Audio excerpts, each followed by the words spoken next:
Saudara yang dikasihi Tuhan, Roma pasal yang kedua. Di sini Rasul Paulus menasehatkan jemaat yang ada di Roma pada waktu itu bahwa penghukuman Allah itu adalah penghukuman yang jujur dan yang adil, saudara yang dikasihi Tuhan. Setiap pelanggaran, setiap dosa yang kita lakukan pasti ada konsekuensinya dan pasti ada penghukuman yang kita terima, saudara. Sebab firman Tuhan katakan apa yang kita tuai itu juga yang akan kita tabur. Untuk itu saudara yang dikasihi Tuhan, mari lakukanlah hal-hal yang baik supaya kita juga menerima hal-hal yang baik. Dan di ayat yang kedua di sini dikatakan bahwa hukuman Allah itu berlangsung secara jujur, secara benar, secara adil di dalam setiap kehidupan kita. Karena Tuhan tahu kedalaman hati kita, Tuhan tahu motivasi kita, Tuhan tahu niat dari setiap kehidupan kita pribadi lepas pribadi, saudara yang dikasihi Tuhan.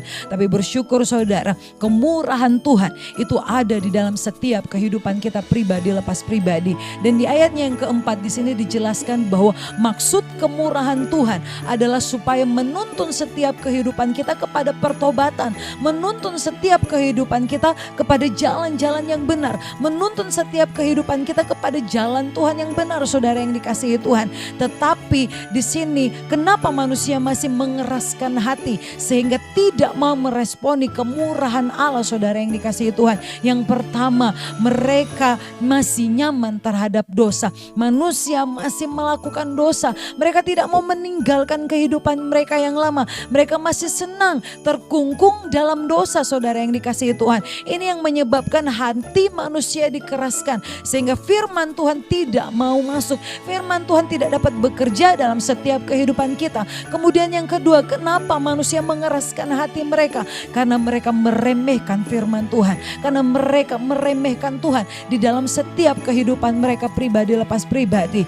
Firman Tuhan katakan Amsal 13 ayat 13, barang siapa meremehkan firman Tuhan, mereka akan menanggung akibatnya, saudara yang dikasihi Tuhan. Dan berbicara tentang kemurahan Tuhan, ini berbicara soal kesempatan dan waktu yang Tuhan berikan bagi setiap kehidupan kita, saudara. Sudah berapa banyak kesempatan dan waktu yang sudah Tuhan berikan bagi setiap kehidupan kita yang sudah kita sia-siakan. Untuk itu saudara, hari ini mari ambil komitmen untuk tidak menyia-nyiakan, untuk memakai setiap waktu dan kesempatan yang sudah Tuhan berikan bagi setiap kehidupan kita sebaik-baiknya. Mari tinggalkan dosa kita, tinggalkan segala kehidupan kita yang lama dan hidup baru di dalam Tuhan. Dan ingat saudara yang dikasihi Tuhan, bahwa Tuhan tidak pernah berkompromi dengan dosa, saudara yang dikasihi Tuhan. Jangan sampai kita terus hidup di dalam dosa sehingga penghukuman yang kita terima.